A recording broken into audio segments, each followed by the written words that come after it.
So the plot thickens, y'all. The plot thickens, and it's sounding to me like a scheme that Todd set up to come to us with the BS. Okay. Now, of course, we're talking about the Love and Marriage Huntsville reunion, the season 6 reunion, part one that just aired. And while I thought that there was going to be some other things that we had to like really put the spotlight on, to me, the biggest reveal came at the very end when we got a preview for next week's episode. Now, if you will notice, on the screen here is a photograph of Martell and Sheree. Well, Melody reveals, okay, that basically Martell has allegedly admitted that this was indeed simply a business arrangement. She says verbatim, the court case, you were asked if you were in a relationship with Sheree, and he said it was a business arrangement, and it's in the paperwork too. At that point, he says, she lying, it's a lie, it's a lie, it's a lie, and the truth ain't none of, and he get to running off the stage, stomping into the 90s. So, I mean, this kind of, in my opinion, goes hand in hand with the fact that he did another big reveal this week on the gram where he basically admitted to being the paid actor. Okay. Now, listen, I mean, you don't believe me? Don't believe me? Just watch. Okay. It's right here in print for you all in the black and in the white. He says it. We're actors. We are actors. Carlos, don't delete this. Let's have a real conversation. Well, I think it's about time that we have that conversation, Mr. Martell Holt. Okay. I mean, listen, the trickery of it all. It's the trickery of it all for me, baby. It is the trickery of it all. So does that by proxy mean that Sheree too is simply an actress? Okay. Because if it was the business arrangement and he's an actor, that would make her an actress. Well, what does that mean for the Real Housewives of Atlanta?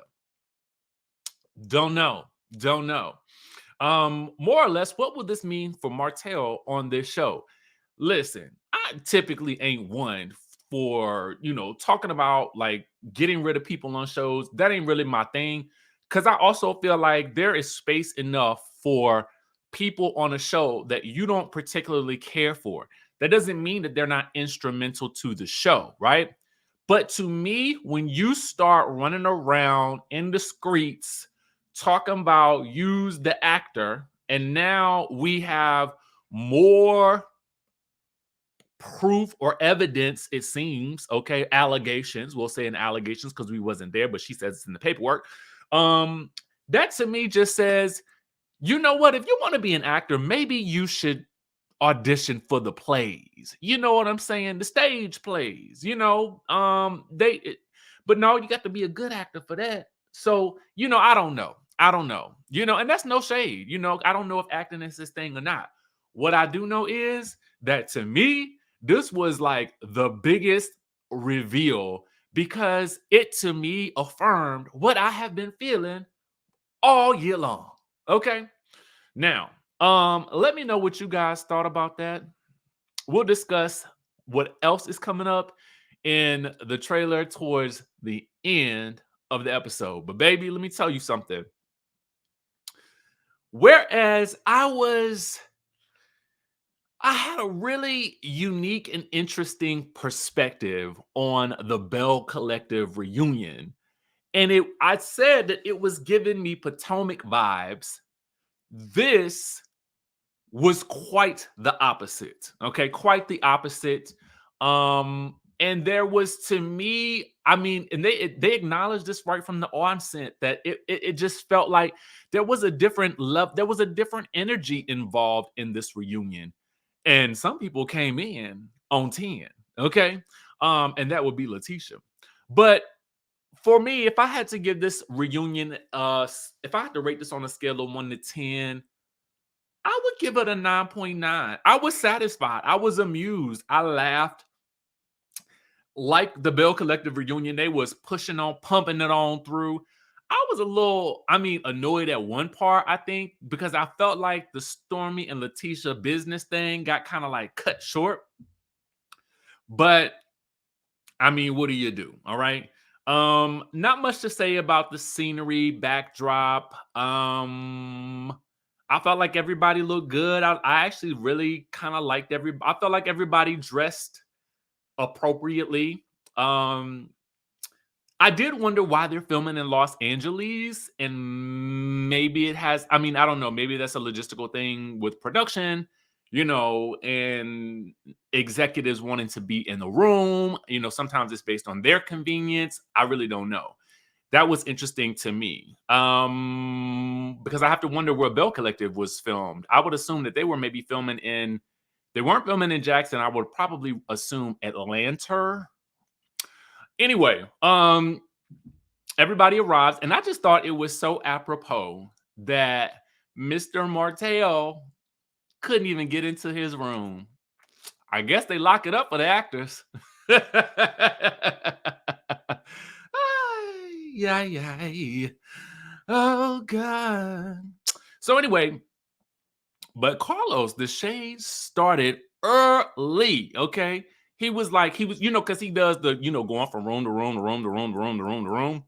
And he was like, so Mel, we're going to talk this reunion. Because last reunion, she was very much like giving Nene circa season 11.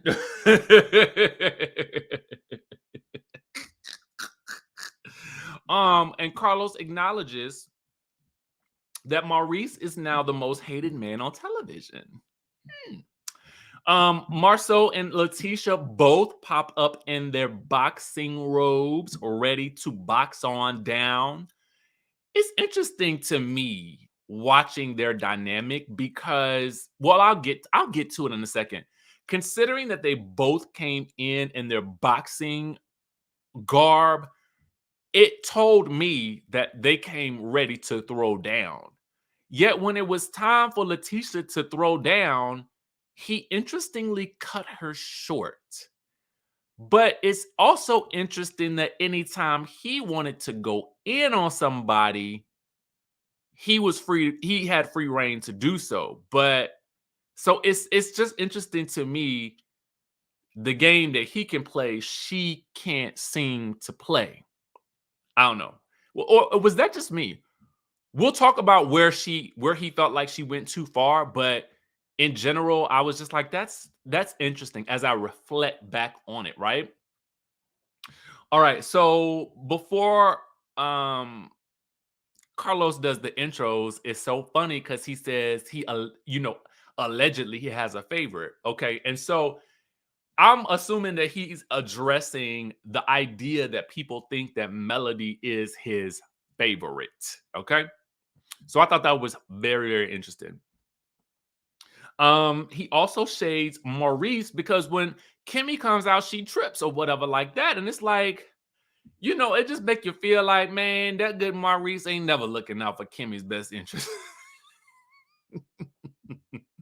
Ay. Melody comes out and she feels free, and Melody look like she going to a different event than the rest of these folks. I mean, I ain't gonna, everybody look good, but Melody looked like she was going to the awards show. Okay. Now, again, it's definitely a reunion, but she looked like she was about to go perform, okay, on the Renaissance. And Carlos even said that. I mean, she did. She looked like she was about to go. I expected her to start singing Summer Renaissance and go floating off into the sky on a silver horse. Okay. Martell is making faces as Melody's talking about how free she feels. That was really Martell's MO for most of the first part of the reunion is making crazy faces. He says that she was free when he was with her, and ain't ish changed. That's different from when he was saying that she ain't accomplished nothing when she was by herself before, when she had the last name Rogers, as much as, he claimed that she accomplished when he was with her. I guess it was all him. Anyway, I guess that's why the builder's license. I digress. So anyway, Carlos acknowledges that everybody seems like they're in a good mood. Except for side-eye Stormi. This was Stormi's face throughout the entire reunion. Okay? And so from henceforth and forevermore, she will be called Side-eye Stormi.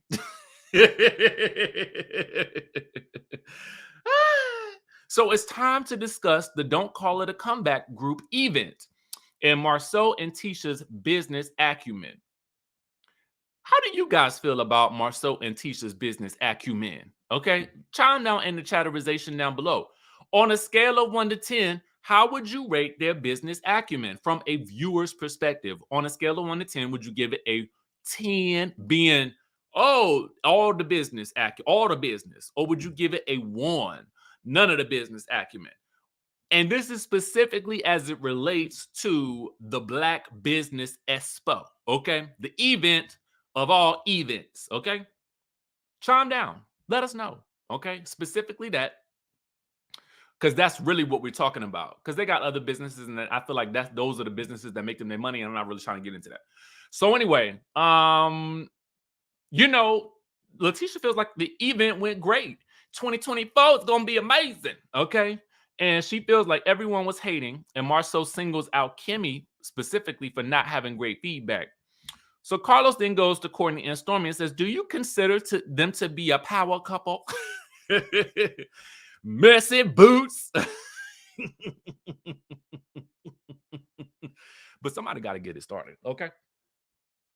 So anyway, at that moment, it goes left. Latisha accuses Stormi of not paying her invoices. Stormi is not worried about what Tisha's saying because she making the coins. They make them when you got the coins, baby. You ain't got to worry about having the copy and paste website when you got the coin, okay?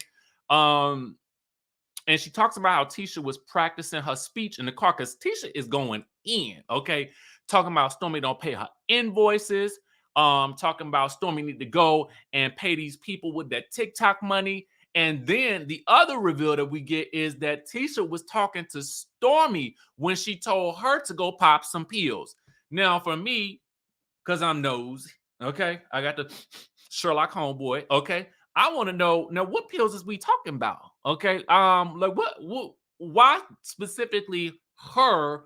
Why specifically pills? And was she saying that in regards to Stormi maybe popping her collar or whatever? And was she saying you need, instead of popping some collars, you need to pop some pills? Where did the pills come from? That was out of the blue. I didn't understand it. I need to understand, break it down. Why? I want to know. Okay. So at that point, this is the part where Maurice tells her she's going too far. Now, again, what made him say that then? And what was she referring to? Because it seemed like that was something that she had been waiting to use. Just my thought from watching objectively, right? So anyway, Carlos reins it back in, and he, we have a discussion about the copy and paste from the website issues that, ended up with Canvas Beauty information on Tisha's website. Stormi at this point feels like she gave Tisha grace in that moment. And at this point, Latisha is playing on mute because Marcel didn't shut her up. And so then Stormi tells Tisha that she came with an agenda to say what she just said. So I'm trying to figure out, is this coded? Like, what are we talking about? Like, I guess I feel like I'm missing a beat. I don't know. So Latisha then addresses Carlos. talking about having a website developer that a lot of people use. And then she kind of minimizes it by saying, we addressed it and moved on. And Carlos is like, hold on, hold on, hold on, hold on, hold on, hold on, hold on, hold on, hold on, hold on, hold on. Girl, because if this happened to me, I would be having the web developer put a message on their page and releasing a statement about what he did. And he even thinks it's unfair to Latisha's brand. So at that point, that's the end of the conversation with that. And I was like, well, that's it. That's how we're going. I mean, it was just shut down. And maybe because they had already spent a significant amount of time on it because, we know that these shows have to be cut down significantly from, it could be 8 to 10 hours and we only have 3 42-minute episodes, right? So it ain't but so much we can see or cover. But it would be interesting to see an uncensored version. Hey, So anyway, Kimmy and Maurice have to talk about this whole, thing where Kimmy was faking it because, she was on the medicine because she, was going through and through and through because of the cancer. And, Maurice calling it a mental thing. And as I was watching, I was like, kind of distracted a little bit. I was like, is that a filter on Kimmy and Maurice? Or maybe they just had they used a filter in general. Maybe they're doing the Selling Sunset filter. Because y'all, Selling Sunset, the filterization. Okay. The filter. Baby, this be Selling Sunset.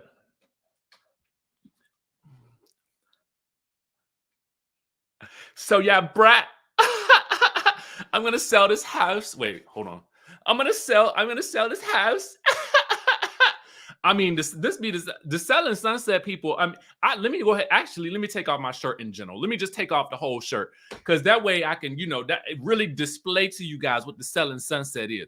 But anyway, so it was giving a little bit of that at that moment when I was watching Kimmy and Kimmy and Maurice, and I was like, we got a little filtration on here. I not listen. Don't get it twisted. Okay. Now tell me why you wanna do me that way. Usher, for those of you who don't know. But for me, I'm not mad at it. It was just that I could tell, okay? Because you put me on TV, put a filter on me. Throw up a filter, okay? So I look a little better, okay? A little more crisp. You know what I'm saying? Anyway, as I was saying, Carlos calls Maurice the dictator of Huntsville, and I could not think of a better name. Okay. Then there was a joke. There was a flashback of all the little disturbing instances of Maurice talking to Kimmy about this whole situation. Then there was this joke about her not having any hair, when she was talking. I guess they was talking about the car and her, wanting to have a car so she can feel the wind blowing in her hair. I was just like, in retrospect, it sounded very crude. So anyway, so she has to explain that the lack of libido was a side effect of the medication, which we know. And at that point, Maurice tries to do a real quick, fast apology like Latisha did. Carlos is again like, hold on, not so fast, dictator, Dick Tracy, Dick Clark. All right. A lot of people thought that you were intimately abusing her and forcing yourself on top of her like Mr. Seeley because he needed it. And so Kimmy is now saying, well, I wanted it too. I wanted to have relations too. And it's like, oh, yes, I'm sure. And I'm not trying to diminish her wants or her needs. It just wasn't communicated, at least to us at the time, at least throughout the 31 episodes that we saw. It sounded more like, yeah, we knew she would have preferred to have the libido back, but because she didn't, it was like, it seemed like she was trying to have to go through jumping hoops and hurdles and run a triathlon to try to do things to please this man while he lay on top of her and do his business. So then faking it comes up, and she's like, faking it was the best move for both of us at the time. But the caveat is I probably shouldn't have even said I was faking it. And girl, you probably right. Okay. Let him go ahead and think he was doing something and so he could be satisfied and just everybody, we could all move on with our lives. Because at the end of the day, if I I I can want for Kimmy, but Kimmy has to whatever Kimmy wants for Kimmy is Kimmy's business. I can't control that. What I can say as an observer, since we put it on the screen, is that he really seemed very, very, very insensitive. And of course, now, he's like, well, I don't want you to fake it because that's a false reality. And then I'm gonna keep doing what I'm doing. I'm like, well, it sounds like you ain't never stopped doing what you was doing, friend. Anyway, Carlos redirects. Melody, you talked about faking it in your marriage. Martell get to screaming, that's cap, that's cap. Side note, I totally forgot, since we're on Martell, when he walked into the building in his biker shorts, I kept wondering to myself, did he just ride the exercise bicycle over to the place that they was filming the show where he was locked out because or was he just leaving acting class? Anyway, I don't know. All I know was Unc was in the biker shorts, and I was like, friend, little buddy, what are we doing? Anyway, y'all know I like to look to Josh on him just a little bit, cause he be he really, really be thinking that he the man. Oh, me Tarzan. I know my thing work. I got a hook and a curve. I got a hook and a curve. And I'm like, if you don't get up out of here, man. Like, what in the crooked what in the crooked Chico stick are you talking about, sir? Anyway, Mel is like, yeah, you know how I was faking it. I was faking it the same way you was faking like you was faithful in our relationship. How about that? All right. Carlos is like, well, what about his relationship? Was it that you were unsatisfied with? So he get to standing up and yeah. Now I want to know what it is. I want to know what it is. Yeah, tell me what you want. Okay, so I was like, so Melody was like, it's that right there. I ain't really into the ego and all that. You know, he got a big ego. You know, I'm not into that. Okay, leave that to Beyonce. But that is not what I want. And he be waffling. You know what I'm saying? He be on one day and then he be treating me bad the next day. So I mean, women don't like that. We like consistency. Okay. What I need from you is understanding. Okay. How can we communicate? Meanwhile, when Carlos asked Martell if he was satisfied with her relations, Marceau says, well, he must have been because he was screaming about how the bed was wet. Tell me what you want. So Latisha's like, Carlos asked Latisha, you ever faked it? And she him and hard. Well, you know, everybody, yeah, every woman does it once in a while, child. So anyway, during the lunch break, Marceau tells Tisha she was doing too much, and she feels like ever since season 1, she's been real quiet, and that people keep coming for her. And he reminds her that you are a businesswoman, okay? And you can't let people keep coming, and you can't let people get you to this place.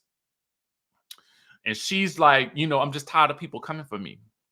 Meanwhile, Stormi thinks it's wild that Latisha came to the reunion with some cojones, practicing her speeches on the plane. And, Courtney's shocked that Latisha even got a mouth. Okay, I didn't even know she could speak.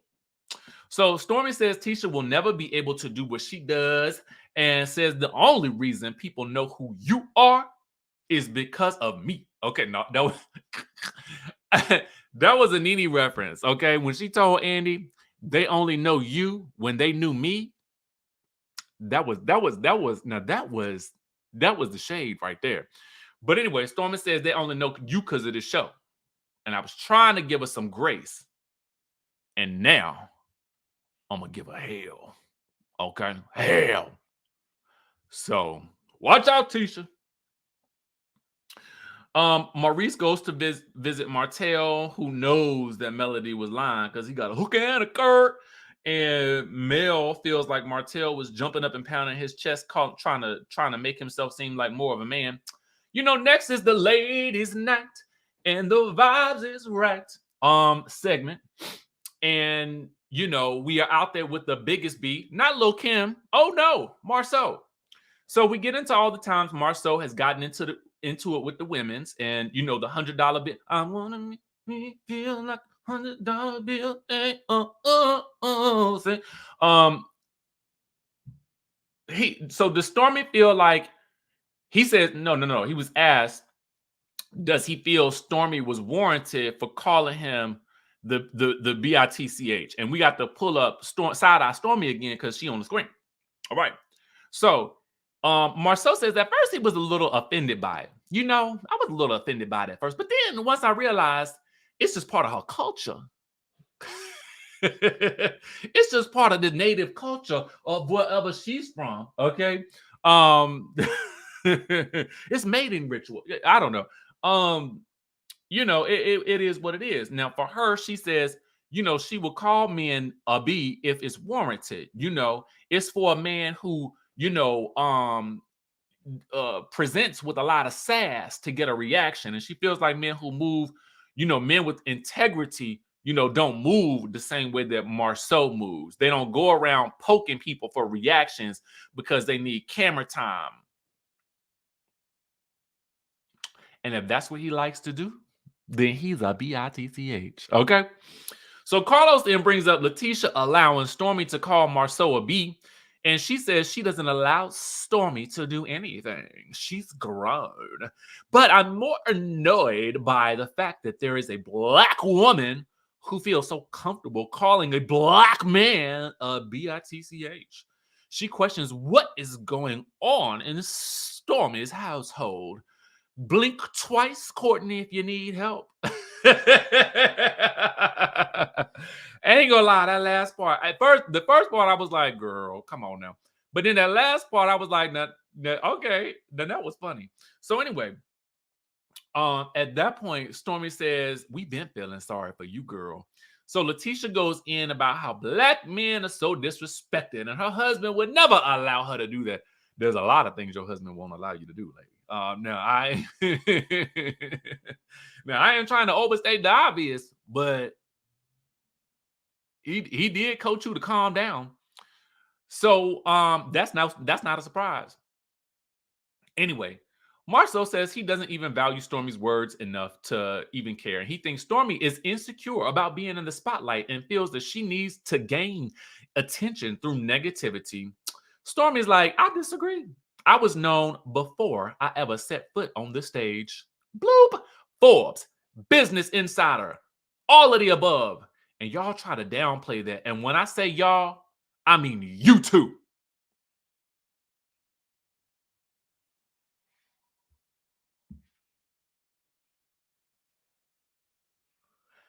Speaking of diminishing, Melody has brought Marceau a 2X large, okay? A 2X large t-shirt that says, I just sell t-shirts. So Carlos brings up Marceau not wanting Latisha and Mel to get close. And Mel then brings up the fact that, he doesn't want Latisha to do things outside the home. And Marceau is not wanting, Latisha wanting things to do things outside the home back in the day. And Marceau not wanting her to do things. And she's like looking at Kimmy like, am I lying or not? And Kimmy looking like, now how I get in it? Kimmy looking like a deer in headlights. Okay. I mean, you could tell Kimmy did not want to be a part of this because I know she probably thinking to herself, when I go home, I'm gonna have to deal with Tisha. So how do I answer this question and not say the obvious, but say the obvious? Okay. Carlos has to point out to Marceau though that he says that he does not want to be a power couple. And at that point, Marceau says that he doesn't want her to have to work. But in my opinion, as I'm watching it, it feels as though she would forever be beholden to him if she did not work for herself. So I'm always a fan of have a little bit of your own because you just have to be wary of people who would want you to sit around and sort of be under their thumb. And I know that there are a lot of people out there who would love to live the lap of luxury and not have to do any work while their spouse did it all. But there is usually a price to pay for that. Okay. And that is usually in the form of manipulation, and control disguised as protection. So always be on the lookout for that. And if you do find yourself in that situation, make sure you are putting money aside for yourself for a rainy day. Okay.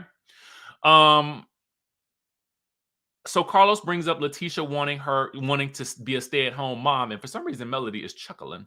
And he asked her if she got caught up in wanting to be a boss, a boss like Marie, boss. I'm a boss. I'm a boss. Okay. Um,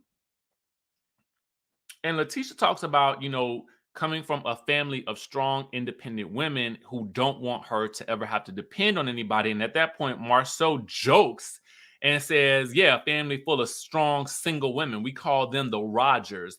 I was like, baby, So at that point, you can see Melody like, did he just come for me?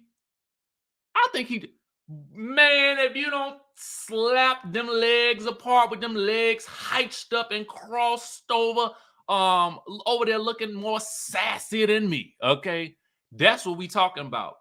Now, before, when I had just seen that clip and I just saw her talking about him and the sass, I have no context, right? So I was kind of like, well, Carlos sitting there with his leg crossed. I shouldn't sit with my leg. I can't sit with my leg crossed. But I mean, I'm sassy, so I'm fine with it. I'm fine with me. Call me. I'm the sass. Okay, I'm SAS.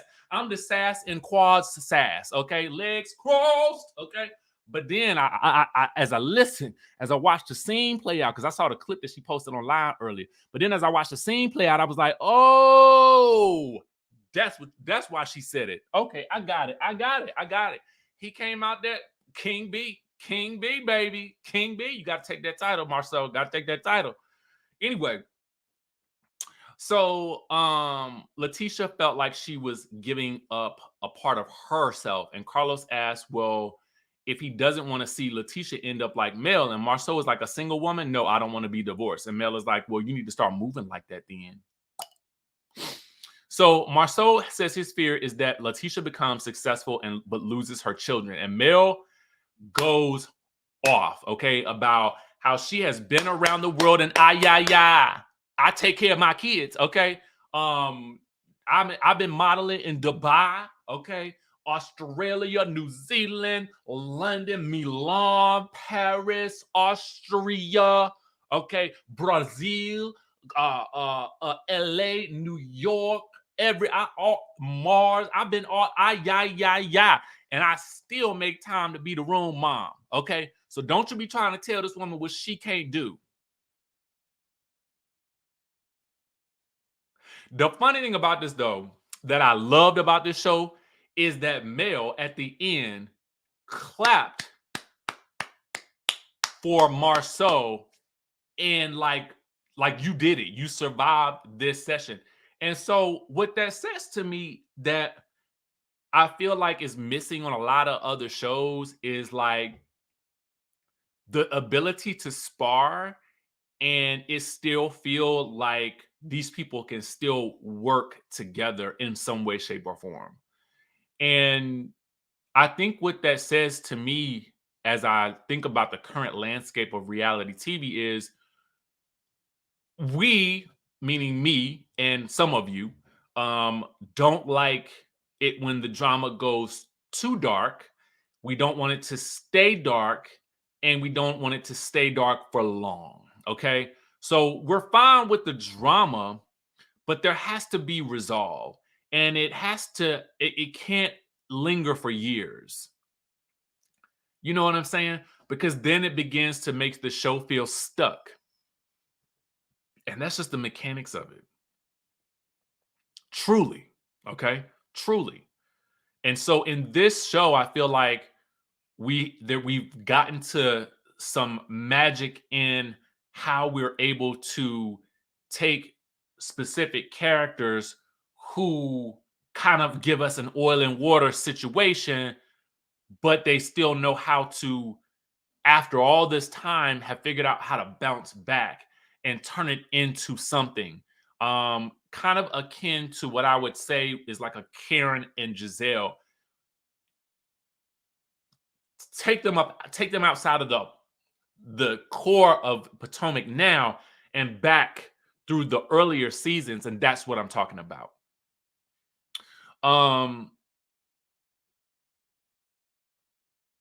So then it's Kiki versus Tisha. So Carlos welcomes Kiki out in her purple, saying, "You look good, girl, just like Kiki, like Latisha."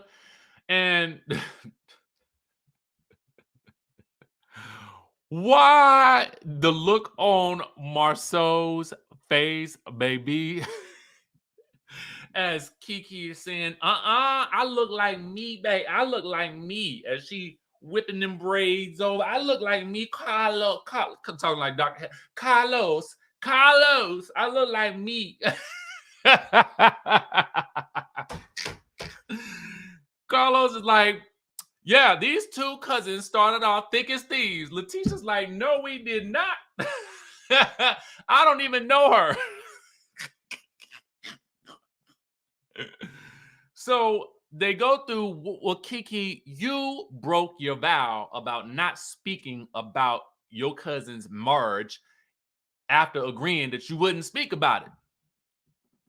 And so at that point, Kiki says someone approached her that someone was going around spreading rumors off camera. I wish I knew who someone was, but I don't, because every time someone's name was mentioned, it was bleeped out with a horn, a dog bark, a foghorn, an air siren. You know what I'm saying? A bell ringing. Not the Southern bells, not Phaedra, not Latisha Pearson, not Ferris Street. Okay, the other bells, the bells and whistles, the sound effects, the sound effects people. They was working overtime, and I couldn't hear not their name. So here's the thing. Last time I said this, and I said it, and somebody said it in the comments. I said, we ain't never heard not name one name that this man didn't allegedly been with. You know why we ain't heard not name one name? Because they keep blinging, they keep bleeping them out.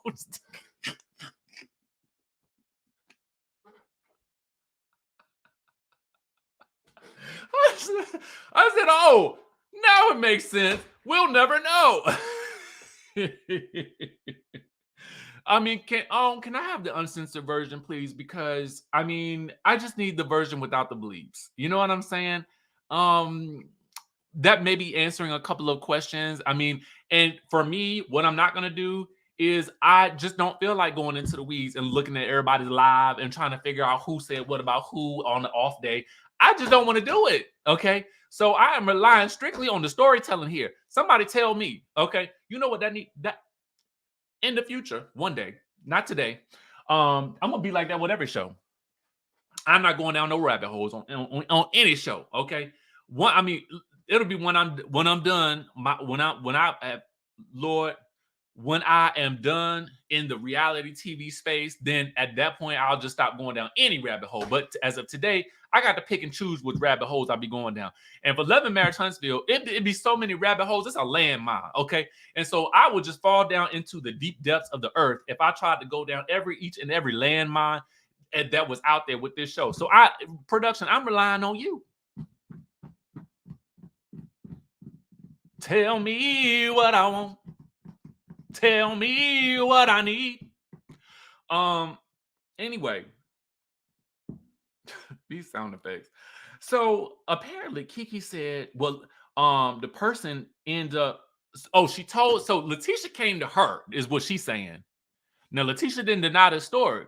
So if Latisha came to her asking about it, then I feel like now I understand better why Kiki is going around talking about it. Now, why she's talking about it on camera, I think is the thing that is probably irking Latisha the most, right?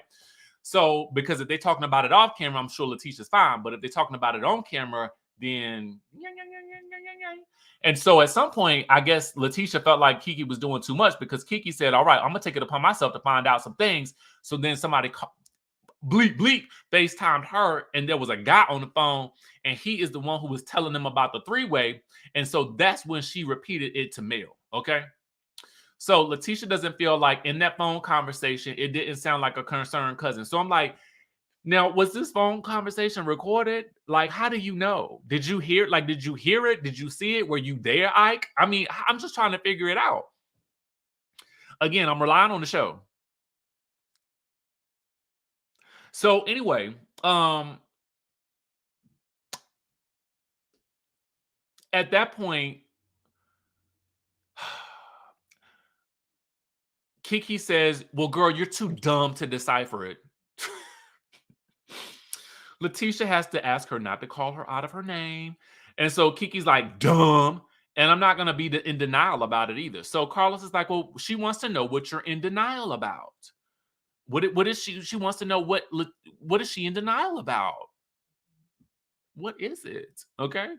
Kiki is like, well, what everybody else can see that she can't, or hear that I can't, about having a cheater on her arm and everybody can see it. Latisha's like, well, who have he cheated with? And in my mind, I'm like, well, we would know if y'all wouldn't stop bleeping out the names. Okay.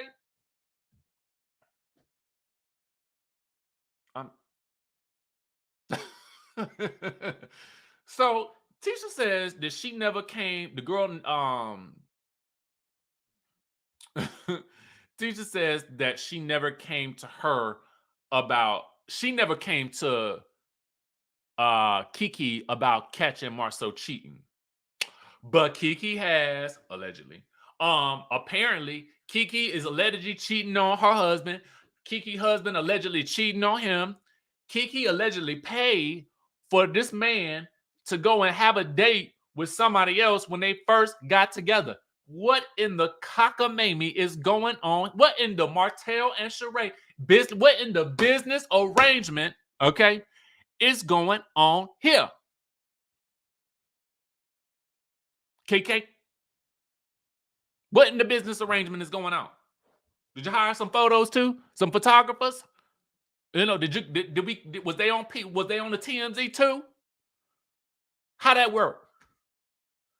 Anyway, Latisha's like, so who's the dummy?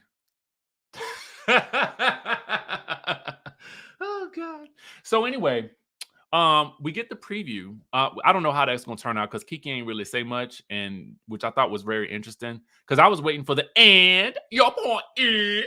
So she didn't say none of that in this episode, but we do get the preview where, you know, Melody does drop the bomb. You dropped a bomb on me, baby. Okay, we do get that. Okay, about Martell and Sheree being the business arrangement. Okay, and then him storming off, stomping into the 90s, and then Stormi Mama there. Ain't Lisa there? Stormi Mama there, she going at it with Melody. Stormi is confronting Melody about the people in the comments, and Melody allegedly knowing the people was in the comments. So I need to see how that's gonna play out. Tiffany is there being called a Karen, and so we're gonna see how that play out too. Baby, let me tell you something. I was thoroughly amused. Thoroughly. So anyway, y'all let me know what y'all think in the comment section down below. And for right now, I'm about to give y'all a promo for my book. If you have not purchased my book on Amazon.com, get it while the price is still for the low cheap. Okay. Book 2 will be out at the end of February, I believe. I will send you guys a link with the cover and all that stuff like that. I have 2 covers now. I know I'm trying to decide which one to use. I like one better than the other, but one matches the theme. I don't know what to do. I don't know what to do. And so we got to just do some final edits and formatting, and then it'll be out for pre-order in just a couple of days. So bear with me, people. Bear with me. And then I'll start on book number 3 and hopefully finish that. I won't even give you a date because I don't want to rush through it, but I do kind of want to rush through it because I know how the story ends. So anyway, with that being said, make sure you guys have purchased the book. So, Desiree Davenport, what are you hoping to accomplish with this show?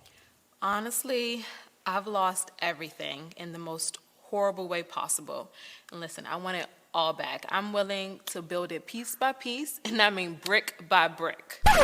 Oh, honey, she is done. I bet you a Birkin she doesn't last all season with us. Just watch. I'm Misha Hill, and I'd like to consider myself the matriarch of this dynamic group of ladies. I mean, someone has to keep them under control.